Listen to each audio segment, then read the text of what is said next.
नमस्कार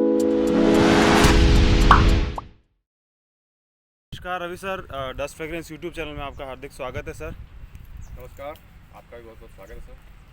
और थोड़ा आप अपना एक छोटा सा परिचय दीजिए सर जी, हमारे मेरा व्यूवर्स के नाम लिए। जी मेरा नाम डॉक्टर रवि शर्मा है जी।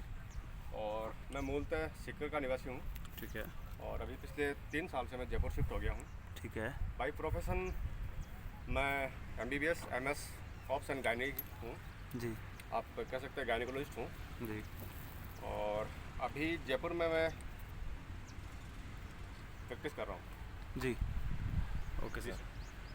सर कहाँ से बिलोंग करते हैं आप, और जैसे अभी आप यहाँ जयपुर में कहाँ रह रहे हैं? आपने बताया कि आप सीकर से बिलोंग करते हैं, जी और तो आप यहाँ कहाँ रह रहे हैं सर, जयपुर में? मूलतः सीकर से बिलोंग करता हूँ। जी। सीकर में मेरा नर्सिंग होम था जी। आशीर्वाद के नाम से, वो मैंने 3 साल पहले शट डाउन कर दिया और अभी मैं जयपुर शिफ्ट हो गया। मांगी आवास मानसरोवर जो एक्सटेंशन एरिया है, ओके। यहाँ पे रह रहा हूँ ओके सर। ओके। और यहीं प्रैक्टिस कर रहा हूँ। Very nice sir. तो सर डॉक्टर और हॉर्स लवर, ये दोनों का कॉम्बिनेशन मतलब थोड़ा सा वियर्ड सा साउंड करता है, लेकिन शौक तो शौक है। लेकिन बताएं थोड़ा सा आप इस जर्नी के बारे में कि कैसे आपने हॉर्सेस में कैसे हॉर्स लव आपको हुआ, कैसे ये जर्नी थोड़ा सा बताएं आप। सर घोड़े तो देखिए हर इंसान को आकर्षित करते हैं जी। क्योंकि कहीं स्टेबल में घोड़े लोग देखते हैं, राइड करते हैं, या कहीं हिल स्टेशन में जाते हैं तो घोड़े राइड करते हैं। शादी ब्याह में भी घोड़े आते हैं तो देखने के लिए लोग इकट्ठे हो जाते हैं। बिल्कुल तो बिल्कुल। हर बच्चे से लेकर बड़े को सबको शौक होता है घोड़ों का। जी। पर घोड़ा हर आदमी अफोर्ड नहीं कर पाता, हर आदमी फिजिकली फिट नहीं होने से राइड नहीं कर पाता, जी। फाइनेंशियली सिक्योर नहीं होने से मेंटेन नहीं कर पाता। जी। बहुत सी चीज़ें होती हैं। जी। तो ऐसे ही मुझे भी घोड़े हमेशा से आकर्षित करते रहे हैं क्योंकि घोड़े एक डिवाइन एनिमल है। जी। देव प्राणी मानते हैं अपन अपने शास्त्रों में। इनके बारे में बहुत कुछ वर्णन लिखा गया है। जी। इनके बारे में कहा जाता है कि ये समुद्र मंथन से निकले हुए रत्न है। क्या बात है। और भगवान विष्णु के 2 अवतार का भी संबंध है, कल्कि अवतार और हैग्रीव। हम्म। इसमें हैग्रीव अवतार में घोड़े का फेस होता है और बाकी मनुष्य का शरीर होता है। ओके। और घोड़े अपने हर जो भी फंक्शन होता है उसमें घोड़े आते हैं। शादी ब्याह में होते हैं सभी, हर जगह इनके बिना अपना हर एक मांगलिक कार्य में बिल्कुल, अश्व का एक अभिन्न अंग है पूरा। बिल्कुल है। बिल्कुल। तो मैं जहाँ भी जाता था, जब भी मुझे मौका मिलता था राइडिंग का करते थे, पर वो कभी कभार होती थी थोड़े टाइम के लिए। बट कोरोना काल में ऐसा टाइम आया कि जब लॉकडाउन हो गया, सब घर में थे, तब काफ़ी कुछ सब लोगों की प्रायोरिटी चेंज हुई। घोड़ों के बारे में मैंने भी काफ़ी पढ़ा, यूट्यूब पे काफ़ी चैनल देखे, जैसे खासतौर से आपका चैनल है जी। तो घोड़ों के बारे में उत्सुकता जगी, इनके बारे में नॉलेज गेन किया। जी। और लॉकडाउन के दौरान ही हमारे आसपास में एक राजू नाम से बंदा था, जी। राजू राणा। जी। उसके पास वाइट कलर की घोड़ी थी शादी ब्याह की। ठीक है। शादी ब्याह में उससे बात हुई तो पता लगा कि शादी ब्याह सब बंद हो गया लॉकडाउन की वजह से। तब मैंने कहा भाई आपकी हेल्प हो जाएगी, मैं आपकी राइडिंग घोड़ी जो है उसको सीख लूँगा। तो उसने कहा कि जब इच्छा आ जाइए आप। तो उसकी जो लक्ष्मी घोड़ी है उस पर मैंने राइडिंग प्रॉपर तरीके से सीखी। अच्छा, वो वाइट और- घोड़ी है? जी सर। जी। संजाब आई थिंक है। हाँ समझा। ठीक है। फिर उसके साथ टाइम बिताया, घोड़ों को कैसे बांधते हैं, खोलते हैं, माउंट कैसे होते हैं, डिसमाउंट कैसे होते हैं, इनकी सूम कैसे चेक करते हैं, नाल कैसे लगवाते हैं, जी। घोड़ों की बीमारियाँ, घोड़ों को एज पता करना, दांत वाँत के बारे में, ब्रीड्स के बारे में पता करना कौन सी है। जी। और राइडिंग एक कॉन्फिडेंस से आप राइडिंग कर पाओ, बाहर निकल गए अपने आप ले जाओ घोड़े को, तो राइडिंग में मास्टरी हुई। फिर शौक जगा। और घोड़ों का नशा तो कहते हैं ना कि ऐसा कि जिसकी रीढ़ की हड्डी घोड़े की रीढ़ की हड्डी के साथ एक बार घिस जाती है वो घोड़े बिना नहीं रह पाता। बिल्कुल नहीं रह पाता तो सर। कोरोना काल में काफ़ी टाइम मिला हाँ जी।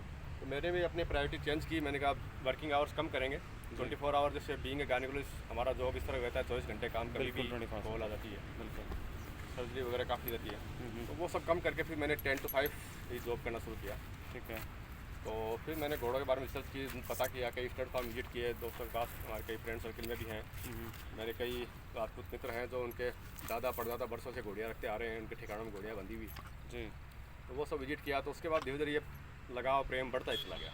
अच्छा। अच्छा। और टर्निंग पॉइंट ये आया कि कोरोना काल में जब लॉकडाउन के बाद जब सब कुछ खुला, टूरिज्म खुला, तो सहपरिवार हम लोग चित्तौड़गढ़, मांडलगढ़, कुंभलगढ़ और चित्तौड़गढ़ के हल्दी घाटी के टूर पे गए थे। जी। वहाँ चेतक के बारे में बच्चों ने जाना, हमने जाना, जी। और मारवाड़ी ब्रीड के बारे में और पर्टिकुलर काफ़ी नॉलेज हुआ। वहाँ अच्छे अच्छे स्टेबल्स हमने विजिट किए, गणकपुर में पर्टिकुलर। ठीक है। और चित्तौड़ के दुर्ग में मारवाड़ी घोड़ों पे मैंने जब राइड किया जी। तब मैंने डिसाइड कर लिया कि मुझे एक घोड़ा लेना ही है। ओके। और मैंने देखा टाइम तो बीतता जा रहा है, एज निकलती जा रही है, 40+ होने जा रहे हैं। जी जी। वो फिटनेस रहे नहीं रहे, बाद में लाइफ में रिग्रेट रहे, हाँ मन जी। में ये मलाल रहे कि हम घोड़े राइडिंग नहीं कर पाए, घोड़ा नहीं रख पाए। जी। और कहा जाए कि मुझे घोड़ों से लगाव हो गया, प्यार हो गया, तो फिर मैंने एक डिसाइड किया कि मारवाड़ी घोड़ी अपने को लेनी चाहिए। क्या बात है। तो ये आपकी फर्स्ट कह सकते हैं फर्स्ट घोड़ी है आपकी, ये जिसको आपने ऑन किया है? जी सर, ये हमारी पहली घोड़ी है, इसका नाम हमने रखा मूमल। ये मारवाड़ी ब्रीड की मेयर है। एज तकरीबन इसकी अभी करीब 7 साल करीब हो गई है। इसको हमने लास्ट दिसंबर में नागौर में सिरसला गांव है, वहाँ के हैं महेंद्र सिंह जी मेड़तिया जी। उनसे परचेज की थी, किसान हैं। जी। तो किसान के घर से हमने एक ये घोड़ी ली, काफ़ी शान स्वभाव की घोड़ी है। दिसंबर 2020? 20 जी सर, जी। अभी 7 महीने पहले। बिल्कुल बिल्कुल, ठीक है। तो कहाँ, नागौर से बता रहे हैं आप? नागौर से जी, लिया नागौर आपने? में सिरसला गाँव है। क्या सर, क्या देखा इसमें आपने? और ये घोड़ी चुनी आपने, आपने कहा कि मैंने बहुत यूट्यूब वीडियोस देखे और मारवाड़ी घोड़ों के बारे में काफ़ी जानकारी ली, और उसके बाद आप ये लेके आए, तो आपने इसमें कुछ स्पेसिफिक चीज़ें कुछ देखी होगी इसमें आपने, तो वो क्या थी जिसको आपने देखा और इससे आपसे इसको बाय किया? सर मेरा होल एंड सोल पर्पज़ था राइडिंग की गाड़ी। ठीक है। अब हर व्यक्ति का अलग अलग हो सकता है, किसी को ब्रीडिंग करनी होती है, किसी को शो क्वालिटी जानना चाहिए होता है, किसी को सिर्फ फोटो खिंचाने के लिए चाहिए होता है, ड्यूटी के हिसाब से चाहिए होता है। बिल्कुल। तो मुझे था कि राइडिंग सीखने, मुझे राइडिंग में बड़ा मज़ा आया। मैं लंबी लंबी राइड करना पसंद करता था, अभी भी करीब 10-12 किलोमीटर 15 किलोमीटर की राइड में मॉर्निंग जब भी टाइम मिलता है मॉर्निंग क्या में उसमें क्या करता बात है। तो 10-15 किलोमीटर्स की राइडिंग कर लेते हैं आप अभी से? हूँ। हाँ बिल्कुल कर लेता हूँ। तो इसको आपने जब बाय किया तो इसकी राइडिंग भी देखी होगी, राइडिंग एबिलिटीज़ भी देखी होगी इसकी आपने? जी सर। Okay okay. सर जब परचेज करने का मानस हुआ तो फिर डिसाइड किया कि कौन सा घोड़ा आपने लेना चाहिए। सबसे पहला क्वेश्चन ये आता है हर जो भी ठीक है। फर्स्ट टाइम ओनर होता है पर्टिकुलर, तो सबसे पहली चीज़ तो होती है कि आपको 4 से 6 महीने घोड़े के पास टाइम बिताना चाहिए। जी फुल टाइम आप अपने हाथ से घोड़े की लीड उठा सकते हो, जी। घोड़े को खोल सकते हो, बांध सकते हो, उसको चारा दे सकते हो, उसको माउंट डिसमाउंट होना, उसके खुद आप खड़े होकर सूम लगवा सकते हो। ठीक ये है। सब चीज़ें आपको आती है, तभी आपको घोड़ा लेने के लिए जाना चाहिए। बिल्कुल। आप इम्पल्सिव बायर अगर होते हो, आपको इच्छा जगी, रात को अगले दिन सुबह आप घोड़ा लेने चले गए, जी तो उसमें आपके ठगे जाने के चांसेस होते हैं। जी।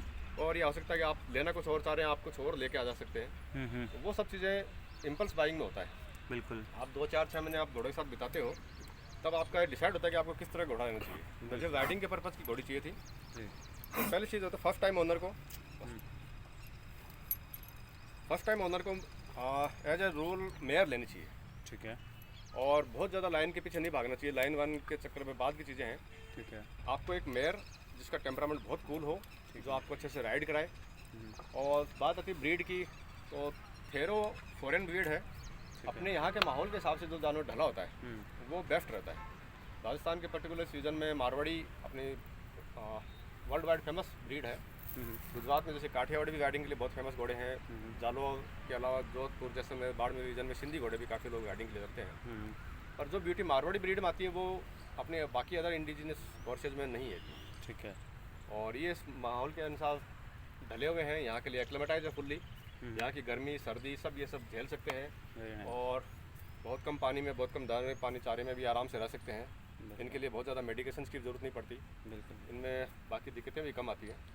मैं वही सर आपसे वो सवाल करना चाह रहा था कि आपने अगर राइडिंग पर्पज़ से ही घोड़ी खरीदनी थी या घोड़ा खरीदना था, तो आपने थोरोब्रीड क्यों नहीं चुना, आपने मारवाड़ी क्यों चुना? तो आपने वैसे ही आंसर दे दिया है पूरा, और बिल्कुल करेक्ट बात है, और बिल्कुल कन्विंसिंग पॉइंट्स आपने रखे हैं कि बिल्कुल ये है। थेरो से किसी भी मुकाबले में कम नहीं है। बिल्कुल। ये ट्रेंड चला आ रहा है कि पोलो मारवाड़ी पे थेरो पे खेला जाएगा या फला स्पोर्ट्स थेरो पे होएगा। आजकल बहुत से लोग मारवाड़ी के साथ सारे स्पोर्ट्स बेसिकली तो सर, बेसिकली तो आप, मैं जहाँ तक मैं समझता हूँ, क्लाइमेट का बहुत बड़ा जो रोल है, मारवाड़ी घोड़ों को बहुत सपोर्ट करता है हमारे यहाँ का क्लाइमेट। और आप दूसरी बात जो आपने बताई, मेडिकेशंस बहुत कम है बिकॉज ऑफ क्लाइमेट, कि आपको उसका बहुत कम केयर करना पड़ता है। और खाना, ये ब्रीड बहुत ज़्यादा लॉयल है। बिल्कुल बिल्कुल। आप अपने हाथ से इसको फीड देते हैं, आप अपने हाथ से इसको दाना पानी देते हैं, तो ये अपने मालिक के लिए जान भी दे देता है। बिल्कुल। आप अगर कभी किसी खुदा न खास्ता राइडिंग करते टाइम गिर जाते हैं या कुछ हो जाता है, तो आपको छोड़ के भागता नहीं, वहीं रुक जाता है। बिल्कुल बिल्कुल। और आपके एक इशारे पे बुलाने से जानवर आ जाता है। तो ये आप मालिक के प्रति बहुत लॉयल होता है। मारवाड़ी ब्रीड बहुत लॉयल मानी जाती है, और एंड्योरेंस में इनका कोई मुकाबला नहीं है। बिल्कुल बिल्कुल। लॉन्ग राइड में आपको बिल्कुल आप बहुत सपोर्ट करते हैं। बिल्कुल करेक्ट बात है सर। ये आज जो आपने बताया कि लॉयल्टी और बुलाने पे पास आने वाली बात तो सर ऐसी है कि आप जितना उसको प्यार देंगे, जितना उसको आप अपनापन देंगे, उतना ही वो आपके करीब और आपके इशारों को समझने लगेगी, आपकी बॉडी लैंग्वेज को समझने लगेगी। बिल्कुल। तो लोग बहुत सारे ऐसे भी लोग हैं जो बहुत सारे घोड़े खड़े हुए हैं स्टेबल्स में और स्टड फार्म्स में, लेकिन वो उनके एक महीने 2 महीने रहते हैं, उनके हाथ लगाए भी उनको, बिल्कुल खड़े ही हैं बस वो। पास ही नहीं आ पाते, पास तो नहीं आ पाते। फिर मालिक का और हॉर्स का जो संबंध बनता है नहीं, वो कोई प्रॉपर मतलब वो बन नहीं पाता एक्चुअली। बिल्कुल सही। और फिर वो घोड़े खड़े खड़े इरिटेट होते हैं, उनको इरिटेट होने के बाद उनके टेम्परामेंट में बहुत चेंजेस आ जाते हैं, बिल्कुल। वो अग्रेसिव हो जाते हैं या बहुत सुस्त हो जाते हैं, दोनों तरह की चीज़ें आ सकती है। तो ये बिल्कुल अच्छी बात बोली आपने। और सर आपने, मैं तो बिल्कुल विश्वास नहीं हो रहा मुझे कि आपने सिर्फ यूट्यूब से देख के आपको इतनी नॉलेज है। खैर आपने बताया अभी कि आपके फ्रेंड सर्किल पूरे में काफ़ी हैं हमारे मित्र, राजपूत मित्र हैं जिनके परिवारों में आज बरसों से पीढ़ियों से घोड़े रखे जा रहे हैं, ठिकाना नहीं बने हुए हैं। बिल्कुल बिल्कुल। तो मेनली तो आपने वहाँ से आपने गेन किया है नॉलेज। जी सर, बिल्कुल। और उसके बाद आपका जब इंटरेस्ट बढ़ा तो आपने यूट्यूब पे और बाकी सब चीज़ों को देखा। बिल्कुल करेक्ट बात है सर। तो अभी आप खुद भी राइडिंग करते हैं?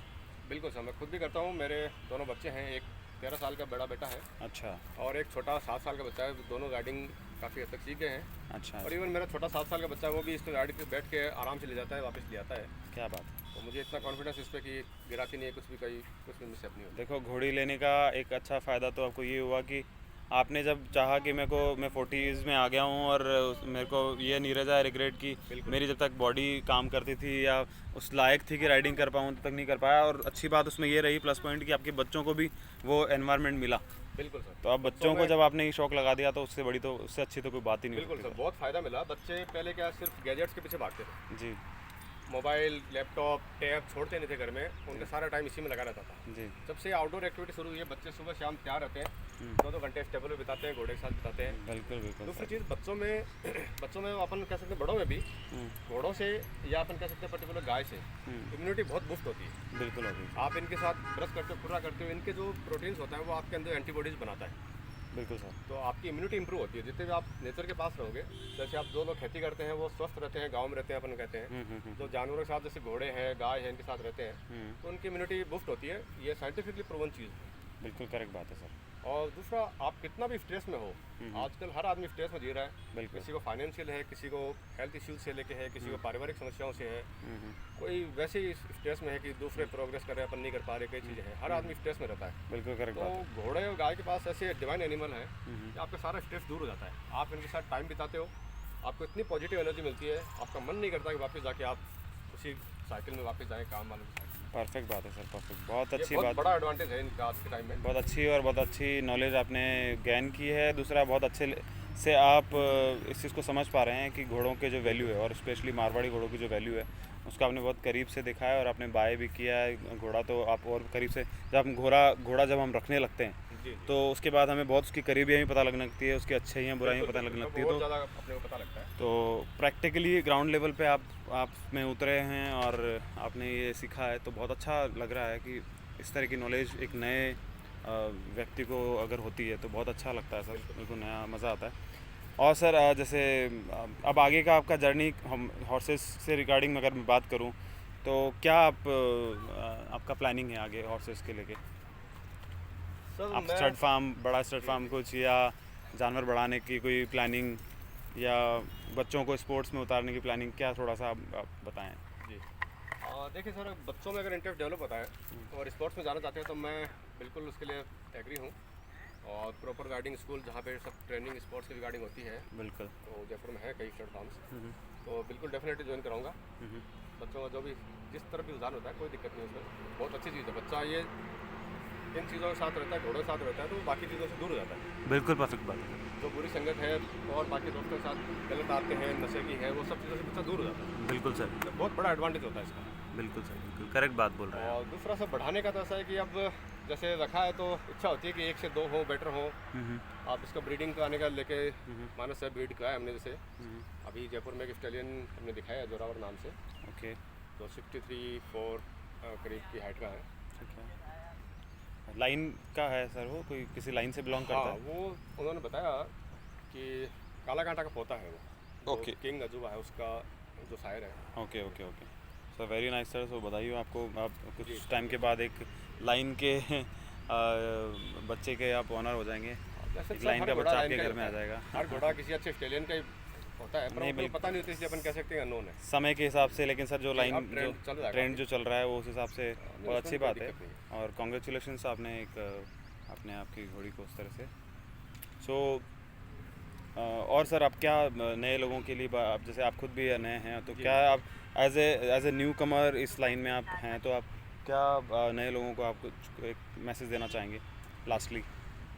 सर मैं तो एक्चुअली खुद ही नया हूँ, अभी 6-7 महीने हुए मुझे। बिल्कुल बिल्कुल। पर मैं इतना कहना चाहूँगा कि इम्पल्सिव बाइंग ना करें कि आपकी आज इच्छा हुई कल आपने खरीद लिया, उसके बजाय आप 2-3 महीने घोड़े के साथ बिताएं, टेबल पे टाइम दें।